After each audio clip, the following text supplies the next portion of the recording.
les dragons sont partout. On a dans la littérature moderne et ancienne, hein, on a Le Hobbit, Song of Ice and Fire, Eragon, la balade de Perne, Elric le nécromancien. Euh, Essentiellement, le dragon est emblématique du genre fantasy médiéval. Tu sais.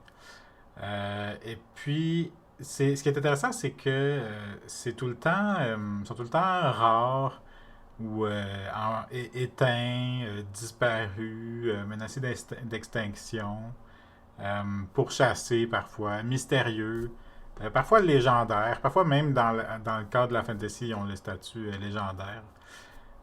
Et puis, je me suis demandé pourquoi. Pourquoi c'est si rare les dragons? Tu sais, parce que tout le monde aime les dragons, c'est super cool les dragons.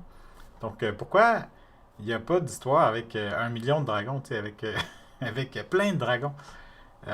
Et puis, il y a des raisons historiques à ça, puis il y a des raisons logiques à ça.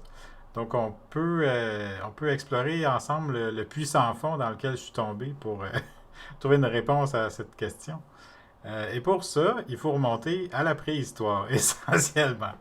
Fait que, voilà, rentrons dans le vif du sujet sans plus attendre. Donc, d'où est-ce que ça vient, les dragons? Ben, pour répondre à ça, il faut se demander un peu c'est quoi un dragon, en fait. Parce que, en fait, les dragons, il y en a dans toutes les cultures, puis c'est plus vieux que c'est plus vieux que le christianisme, en fait. Donc, c'est sur TV Tropes, là, quand on dit older than Christianity, c'est très très vieux, puis c'est même, d'après moi, plus vieux que l'écriture. Hein? Donc, c'est ça, mais quand on parle de dragon, dans la culture occidentale, on pense à ça. Tu sais. Mais ça n'a pas toujours été ça. Puis c'est un peu indéniable que ça vient en fait de des versions serpent géant en fait, qui sont encore pas mal ça dans les cultures plus asiatiques en fait, mais ça a plus évolué dans une branche différente ici en Occident. Et puis, donc, on peut regarder ensemble d'où ça vient, là, tu sais. Ben bon, déjà, c'est les plus vieilles œuvres d'art qui parlent de serpents, qui dépeignent des serpents, c'est de l'art pariétal et rupestre. Hein. Donc, pariétal qui veut dire sur les murs et rupestre, ça veut dire en rapport avec les roches. Donc, des dessins puis des gravures. Puis ça, c'est là encore. Donc, aussitôt on commence là-dessus, là, on a une version serpent. C'est des serpents géants puis c'est souvent associé avec l'eau. Puis ça va rester très très très longtemps, les dragons puis l'eau. Mais ici, vous savez que de nos jours, c'est pas tellement une association qu'on fait. Là. Donc ça, c'est intéressant. Mais au niveau des traces écrites, on part, ben avant l'écriture, essentiellement, on part avec des sources proto-indo-européennes, qui veut dire essentiellement toutes les cultures. Donc, il y a des histoires avant d'être écrites qui étaient véhiculées de façon orale. Et là-dedans, on a regroupé l'histoire de Tritos, qui était un berger ou quelque chose de genre. C'était, Tritos, ça veut dire le troisième homme. Ça, c'est la mythologie proto-indo-européenne. Là. Tu sais, c'est plusieurs mythes qui se sont un petit peu disséminés comme ça. Puis c'est Tritos, c'est donc le troisième homme qui aurait reçu des dieux du bétail. Et puis le dragon, donc un serpent géant, il vient puis il vole son bétail. Puis Tritos, il s'allie avec son ami, puis ils vont tuer le dragon, puis retrouver le bétail. Donc ça, c'est une version assez ancienne du mythe du héros, là, essentiellement. Mais le héros, dans le sens, le gars qui va tuer le dragon. T'sais. Puis ça, c'est 4000 ans avant Jésus-Christ. Là, t'sais. Fait que c'est quelque part entre 4000 ans avant Jésus-Christ puis la Grèce antique, parce que oui, il y en a en Grèce antique. Mais quelque part entre les deux, on a l'histoire de Tiamat, la déesse mésopotamienne, qui est un serpent géant. Donc on a. Puis là, entre 4000 puis entre moins 4000 puis moins 800, euh, il y en a plein, là. T'sais. Il y a plein de figures, de figures religieuses de dieux qui sont des dieux serpents, essentiellement. T'sais. Fait que ça, c'est ça, c'est des dragons, là, tu sais. Tiamat, qui est aussi, peut-être les gens qui jouent plus à des jeux vidéo vont le reconnaître comme étant un dragon beaucoup utilisé dans les jeux vidéo. Donc c'est un nom connu encore de nos jours. T'sais. Mais en 800, à peu près 800 avant Jésus-Christ, on a l'Iliade essentiellement. Puis dans l'Iliade, il n'y a pas de dragon, mais il y a Agamemnon qui a un bouclier puis une épée qui ont un motif de dragon finalement. Fait que c'est comme déjà tellement connu qu'ils n'ont même pas besoin de l'inclure dans l'histoire, ils font juste référencer. Puis ça, puis ces dragons, en fait, d'ailleurs, c'est là qu'on a Draco, là, Dracor, Draco, quelque chose comme ça, qui veut dire, qui a un lien avec le mot surveiller, essentiellement. Fait que, à cette époque-là, les dragons, il y a une affaire de. C'est ceux qui surveillent quelque chose ou qui gardent quelque chose ou qui gardent un œil sur quelque chose. Fait que c'est quelque chose comme ça. T'sais. Mais ça se diversifie déjà, parce que tu as l'idée des serpents géants, mais les hydres.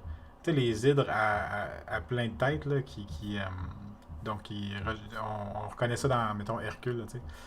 Euh, ben, les hydres, à l'origine, c'est des serpents à plein de têtes, à multiples têtes, des serpents géants qui ont plein de têtes. T'sais. Fait que ça, c'est intéressant parce que de nos jours, on dirait pas nécessairement qu'une hydre, c'est un dragon, tu sais. Puis ça, c'est vrai avec plein de monstres qui sont apparus entre la Grèce antique et aujourd'hui. C'est tout apparenté aux dragons, mais en tant que tel, les puristes diraient, ben non, c'est pas des dragons. Donc c'est ça qui est intéressant. Donc dans ce temps-là, ça reste un peu plus justement, des serpents à plusieurs têtes, là, tu sais. Puis on a aussi, un peu dans ces années-là aussi, on a le mythe de Tannin, qui est un serpent à plein de têtes, c'est ça. Euh, donc c'est ça. Puis donc 800 avant Jésus-Christ ou dans ces années-là, là, ça peut être, c'est pas exact, là, c'est dans le 16e siècle avant Jésus-Christ, là, ou le 8e siècle, en tout cas, moins 800 avant Jésus-Christ, entre 800 et 700 avant Jésus-Christ, on a la Bible, la Bible, donc la version c'est ça, pré-biblique, l'Ancien Testament, qui contient l'histoire du Léviathan, en fait. Léviathan qui est un monstre de mer, mais qui déjà crache le feu et fait de la fumée. Hein.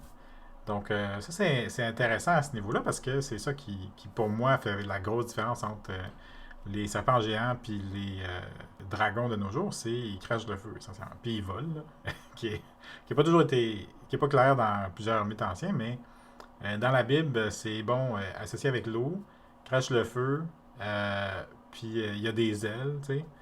Puis c'est ça. Fait que là, t'es comme pas loin de ça. Mais on remarque que c'est une créature peut-être un petit peu différente de celle qu'on parle avec les hydres puis les tannines. Tu sais, c'est comme c'est comme sa propre affaire, tu sais.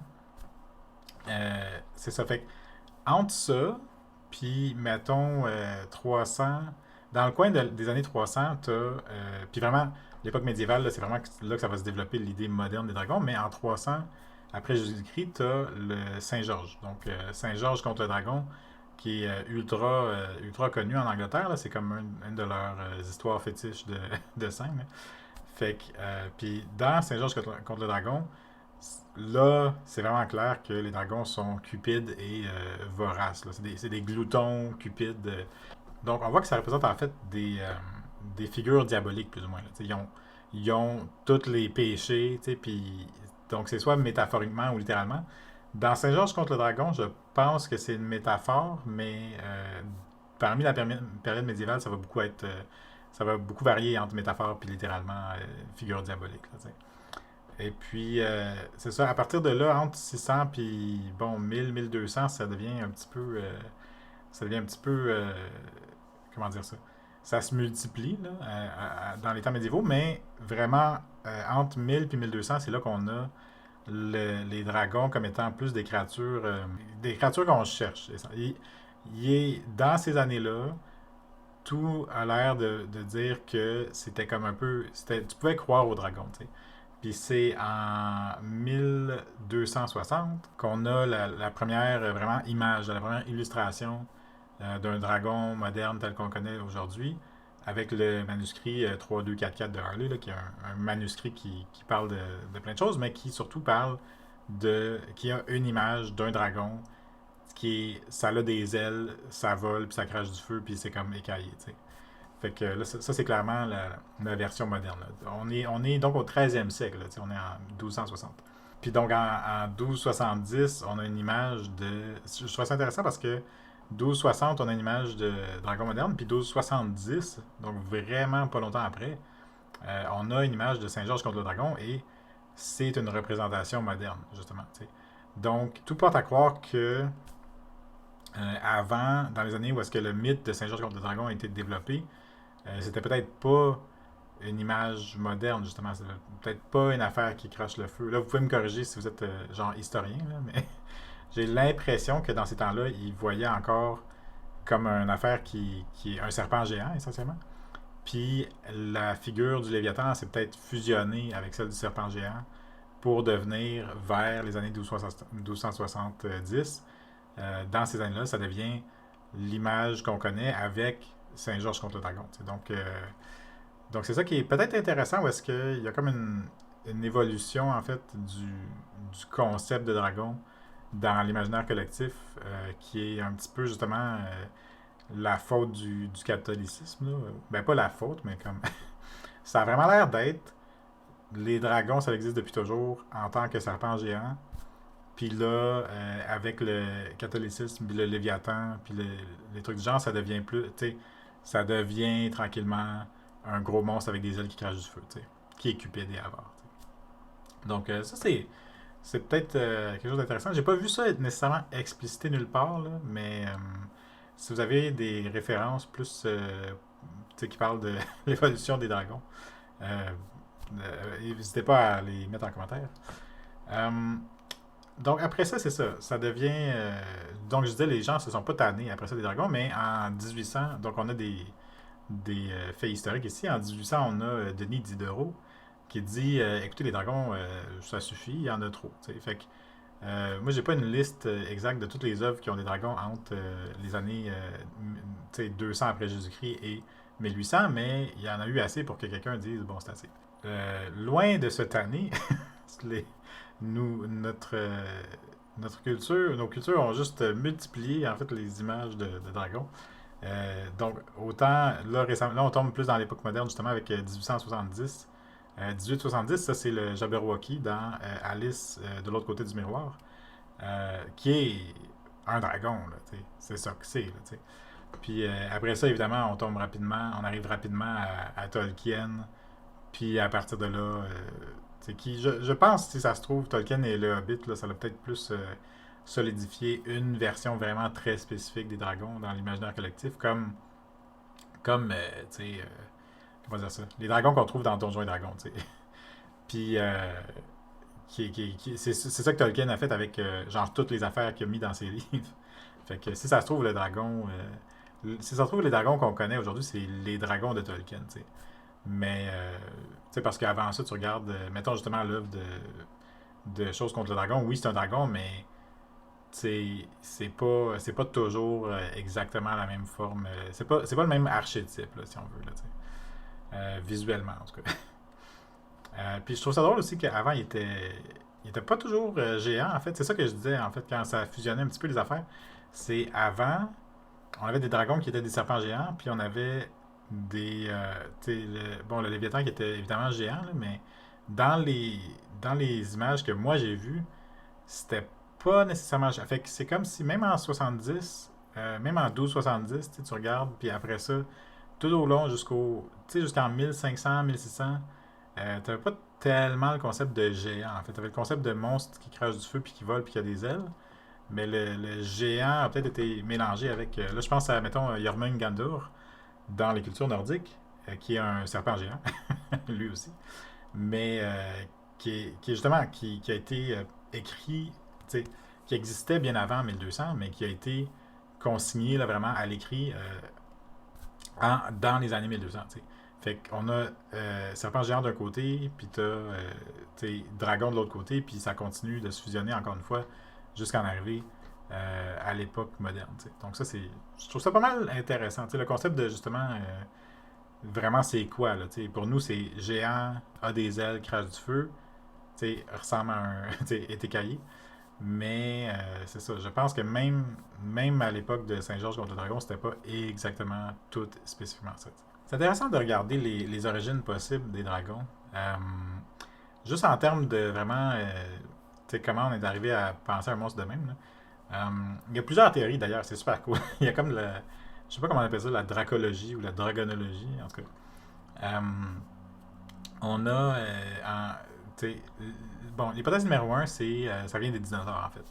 C'est que des gens ont retrouvé des os de dinosaures, puis, tu sais, c'est ça, ça fait quand même facilement des légendes. Tu sais, mettons qu'on trouve des os de ptérodactyle, euh, tu sais, ça fait quand même pas mal dragon, là, tu sais. Ou même les grands brontosaures, tu sais, bon, c'est dur à interpréter tu sais, de façon un petit peu rationnelle quand t'as jamais vu ça, tu sais. Mais les peuples anciens étaient pas si caves que ça. Tu sais, on a souvent la conception qu'avant la technologie, tout le monde était cave, mais c'est pas du tout le cas. Puis, euh, donc, il y a rien qui dit qu'il n'était pas capable de tirer des conclusions du fait qu'il existait des fossiles. Puis, de se dire que c'est un genre de serpent géant ou quelque chose du genre, une bête géante, ça serait pas si fou que ça. Tu sais. Le problème avec cette hypothèse-là, c'est que ben, c'est arrivé à certains endroits, comme en Chine, il y a certainement une place là, où est-ce il y avait des os de dinosaures, puis ils disaient que c'était un dragon. Tu sais. Qui sont pas d'ailleurs les mêmes dragons qu'ici, mais qui sont des serpents géants qui volent. Mais ça marche pas vraiment avec en Scandinavie, où est-ce que il y avait beaucoup d'histoires de dragons, mais il n'y a pas de fossiles en Scandinavie, essentiellement. Euh, donc ça, c'est intéressant parce que ça marche pas trop. Puis il y a quelqu'un qui a fait des recherches au niveau plus statistique, là, justement, puis il disait il n'y a pas tellement de corrélation entre le nombre de fossiles dans un pays puis la fréquence des légendes de dragons. Là, une autre théorie qui est intéressante aussi, c'est la théorie que ça vient juste des alligators puis tout ça. Fait que, bon, déjà, les alligators, hein, en passant, c'est des dinosaures. Là, les alligators, c'est super ancien comme bébite, puis c'est des monstres géants. Ben, quand même plutôt grands. Là, fait que ça, il y a quelque chose là-dedans. Puis il y a aussi les dragons de Komodo. On connaît les dragons de Komodo, mais bon, déjà, il faut dire que les dragons de Komodo, ils n'étaient pas partout sur Terre, hein, ça c'est sûr. Là. Mais le dragon de Komodo a un ancêtre qui a côtoyé les humains qui s'appelle le Megalania. Et puis un dragon de Komodo, ça fait genre 2 à 3 mètres de long. Tu sais. OK? Puis c'est déjà quand même assez imposant et épeurant. Un Megalania, ça fait genre 7 mètres de long. Tu sais. Ça faisait 7 mètres de long jusqu'à temps qu'il s'éteigne il y a environ 50 000 ans. Euh, Ça faisait 50, tu sais, 7 à 8 mètres de long, je pense. Tu sais. Euh, Rendu là, tu commences à te dire, ouais, c'est quand même assez impressionnant pour peut-être faire des légendes. Tu sais. Puis bon, ça c'est plus dans le coin de l'Océanie, là, dans ces coins-là, mais qui sait, tu sais, si un bateau passe à côté d'une île, puis il y a une gang de bébites draconiques de 8 mètres, il va peut-être pas s'arrêter de un, puis il va peut-être rapporter ces légendes-là de deux. Tu sais. Fait que moi, je trouve ça intéressant. Encore une fois, on a le problème de la Scandinavie, mais eux autres aussi, il y avait des bateaux, fait que qui sait, qui sait. Puis, chose certaine, quand les premiers êtres humains ont colonisé l'Australie, il y a très longtemps, c'est presque certain qu'il y avait encore des mégalanias. Ben bon, après ça, à savoir comment ça explique ça explique pas nécessairement comment la rumeur se serait rendue jusqu'en Europe, là, mais c'est intriguant. Sinon, bon, il y a quelqu'un qui dit on a une prédisposition génétique envers les serpents puis les gros félins, tout ça. Mais surtout que contre les serpents. Là, fait on serait comme génétiquement prédisposé à avoir peur des serpents de par la sélection naturelle du fait que, ben nous puis les autres grands singes essentiellement, euh, du fait que si tu te fais mordre par un serpent, tu meurs. Fait que, il y a de ça, je trouve, personnellement, le problème avec ces hypothèses évolutives-là, c'est que sont un peu impossibles à prouver ou à falsifier. Donc, bon, ça se peut, mais tu sais, le fait qu'on a peur de quelque chose, ça veut pas nécessairement dire qu'on en fait des légendes automatiquement. Tu sais. Je suis pas sûr. Sinon, il y a quelqu'un de plate qui dit ben, c'est juste une conversion d'explication pré-scientifique rationnelle du monde. puis genre une convergence d'explications. Puis tu sais, comme parce que c'est en lien avec l'eau, puis genre les phénomènes naturels liés à l'eau, tu sais. Mais je trouve que c'est assez plate comme explication, puis que c'est surtout pas une explication, en fait. Fait que, bon, ça se peut, mais bon. Moi, j'aime mieux l'idée que c'est des dragons de Komodo de 8 mètres qui ont fait le tour du monde. Donc, on arrive à la question principale qui est pourquoi il y en a si peu, en fait? Euh, ben, c'est ça. Pourquoi il y en a si peu dans les histoires de fantasy? Fait que t'as au moins deux dimensions. Tu sais, t'as le problème du réalisme. T'as deux facettes au réalisme, dans le fond. Tu veux, premièrement, puis ça, c'est peut-être plus un truc narratif, là, mais mettons, là, tu sais, l'Internet n'existe pas. Si vous pouvez vous imaginer ça, tu sais, l'Internet n'existe pas encore, le téléphone n'existe pas encore, il y a, tu sais, pas de moyen de communication, puis il n'y a pas de moyen de, surtout de vérifier les informations, tu sais. Puis dans cette ère-là, il y a des gens qui veulent faire des histoires de peur, tu sais, ou qui veulent se faire peur entre eux, ou tu sais, il y a parce qu'il y a des histoires qui sont clairement mythologiques, mais il y a des histoires qui sont clairement, tu sais, que les gens y croyaient, tu sais. Donc, du niveau des légendes urbaines, finalement, tu sais. Puis, donc, moi, ce que j'imagine, c'est quand tu essaies de parler des dragons puis de faire semblant que ça existe, ben pas, c'est même pas faire semblant, là, tu sais, si tu te dis, est-ce que les dragons existent, t'es obligé de te dire, ben moi, j'en ai jamais vu dans ma vie, tu sais. Fait que c'est probablement extrêmement rare. Mais je peux imaginer qu'il y a des serpents, il y a des anacondas, tu sais. Donc, il y a peut-être des serpents encore plus gros que ça, qui sont ben, des anacondas, bon, dans l'Amazonie, là, mais, mais il y a, bref, tu sais, serpents géants, c'est peut-être pas si difficile à croire que ça, tu sais. Surtout quand tu sais qu'il existe un phénomène qui s'appelle le gigantisme insulaire, qui veut dire que si tu mets un animal tout seul, une population animale toute seule sur une île, elle va avoir tendance à grossir puis à grossir parce que, en termes évolutifs, ça procure un avantage. Tu sais. C'est pas si elle est toute seule, là, mais tu sais, c'est genre si elle n'a pas de prédateur, elle va juste grossir et grossir. Donc on peut imaginer, c'est pas impossible des serpents géants. Puis de là, tu sais, de là aux créatures, aux serpents géants de mer, il y a juste un pas à franchir. Là, tu sais. Puis de là aux serpents géants intelligents, encore une fois, ça, le lien se fait quasiment tout seul. Tu sais. Fait qu'il y a le côté crédibilité ici, où est-ce que, bon, si t'as une légende urbaine de dragon, il faut qu'il soit rare parce que sinon tu les aurais vus. Tu sais. Mais t'as aussi la cohérence un petit peu de l'univers en tant que tel. Tu sais. Si tu fais un univers. Puis là, c'est vraiment plus de tout temps. C'est vraiment plus comment une histoire fonctionne. Là. C'est que si tu as un dragon, version relativement méchante, là, version soit serpent géant ou créature ailée qui crache du feu, ben tu peux pas en avoir tant que ça. Parce que si tu as des dragons partout, puis qui sont méchants, c'est juste un monde apocalyptique finalement. Tu n'as pas, t'as pas de, t'as pas d'histoire qui peut avoir lieu pendant ces temps-là, sauf tuer tous les dragons. Tu sais. C'est là que je trouve ça intéressant, c'est parce que aussitôt que tu veux faire une histoire qui a des dragons, faut que tu expliques pourquoi il n'y en a plus. Tu sais. C'est pas il faut que tu expliques, mais tu sais, il peut pas en avoir tant que ça. Donc, on y va un petit peu à reculons en se disant, OK, il n'y en a pas tant que ça, mais comment ça se fait qu'il n'y en a pas tant que ça, justement? Tu sais? S'ils sont si grands, puis majestueux, puis destructeurs, comment ça se fait qu'ils ne règnent pas sur le monde au complet? Tu sais? Et puis donc, c'est un peu, il faut y aller à reculons, puis dire, OK, or donc, ça veut dire qu'ils se sont éteints à un moment donné. Tu sais, probablement, il y en a eu plein à un moment donné. Il y a deux directions que tu peux prendre. Soit ils se sont plus ou moins éteints, ou ils viennent juste d'arriver. Tu sais. Donc, c'est un peu les deux directions. Moi, j'ai moins vu des récits où est-ce qu'ils viennent juste d'arriver, mais ça serait intéressant, tu sais, création des dragons. Hey, pourquoi pas.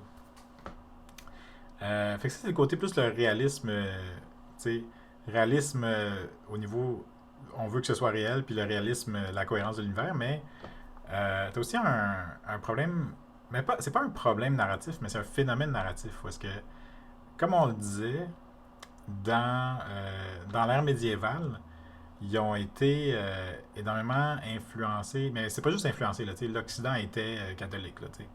Fait que, donc cette figure de Léviathan, cette figure plus ailée qui crache du feu, c'est un gros méchant, t'sais. C'est un gros méchant qui peut juste prendre le rôle de gros méchant, tu sais. Puis c'est comme une bombe nucléaire, tu sais. C'est-tu arrivé? C'est comme une bombe nucléaire, tu sais. Si t'as un gros méchant qui est ultra puissant, ça fonctionne. Tu sais, ça marche bien parce que ça donne un côté un petit peu euh, héroïque, justement. Il y a quelque chose à vaincre, mais c'est pas impossible, c'est juste difficile, tu sais. Fait que c'est un peu juste ça devient une histoire de David contre Goliath, là, finalement.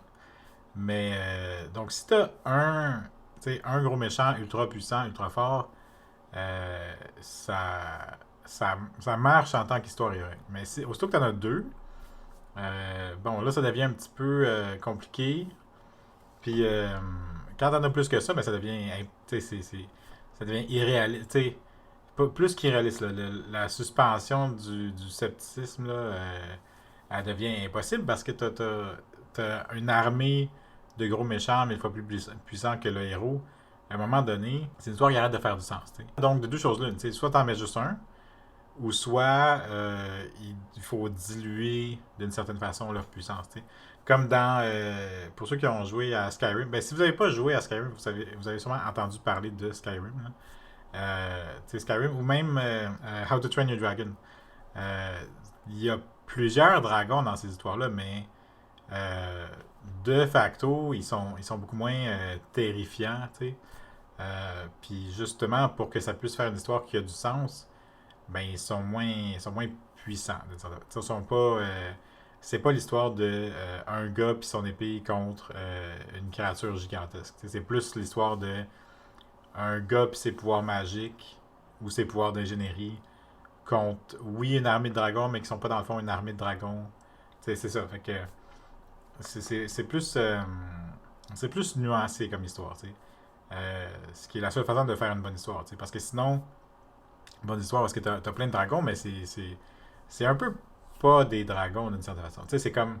Ils ont l'apparence des dragons, mais tu sais, aussitôt que ton dragon, aussitôt que ton dragon est pas là pour, pour tout voler, qu'est-ce qu'il peut voler, puis, tu sais, quand il est pas là pour faire le mal essentiellement, puis dominer un village au complet ou une région au complet, ben ça devient juste une créature ailée qui est un petit peu dans le fond qu'il faut juste s'organiser en gang puis partir à la chasse là, dans le fond ça devient plus c'est ça, tu sais. Puis t'as aussi récemment évidemment avec les contes plus jeunesse, t'as aussi des histoires de dragons gentils là. Là, ça devient carrément autre chose, tu sais, ça devient c'est plus des ennemis à vaincre. Là, on n'est plus dans le même registre. Là. Encore une fois, ils ont l'apparence des dragons, mais bon, c'est un peu tout. Là, ouais, c'est ça. Je sais pas trop comment, comment finir la vidéo. Euh, c'est plus. C'est ça.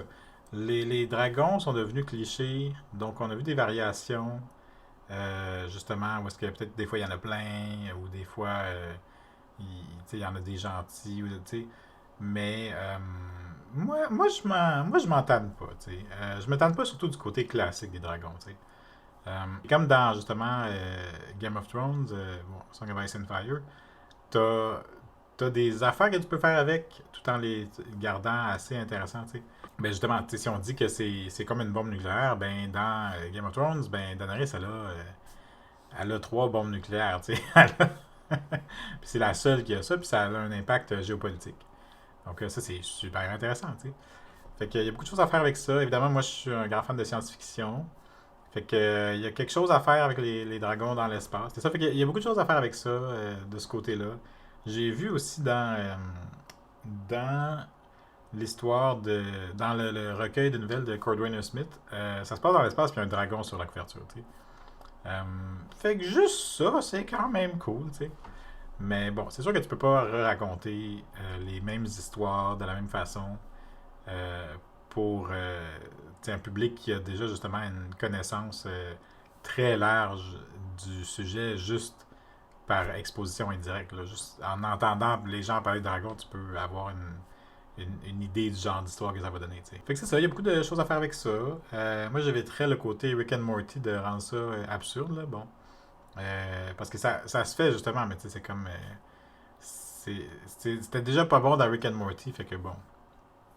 Si vous pouvez rendre ça ironique d'une autre façon, puis que ça finit par marcher, puis être drôle, tant mieux, mais bon. Moi, je pense qu'ils ont quand même leur rôle en tant que représentation du mal incarné. Tu sais. Il y a quelque chose. Il y a quelque chose de le fun avec un ennemi classique qui est 100% un obstacle à vaincre, puis qui est pratiquement irrationnellement opposé au protagoniste. C'est une belle formule. Ça peut être cliché, mais moi je pense que c'est une belle formule. Puis si vous avez des suggestions de trucs dans le genre que j'ai pas nommé, n'hésitez pas à les mettre en commentaire. J'imagine qu'on est rendu à la conclusion, là, à la fin du vidéo. Ben c'est ça. Fait que merci d'avoir écouté. Puis vraiment, ce n'est que le début. Là, il y a beaucoup d'autres choses à explorer sur les dragons. Fait que bon, si ça vous intéresse, on peut en reparler. Mais en attendant, je vous dis, c'est ça. Je vous dis, n'hésitez pas, n'oubliez pas de liker. Puis à la semaine prochaine.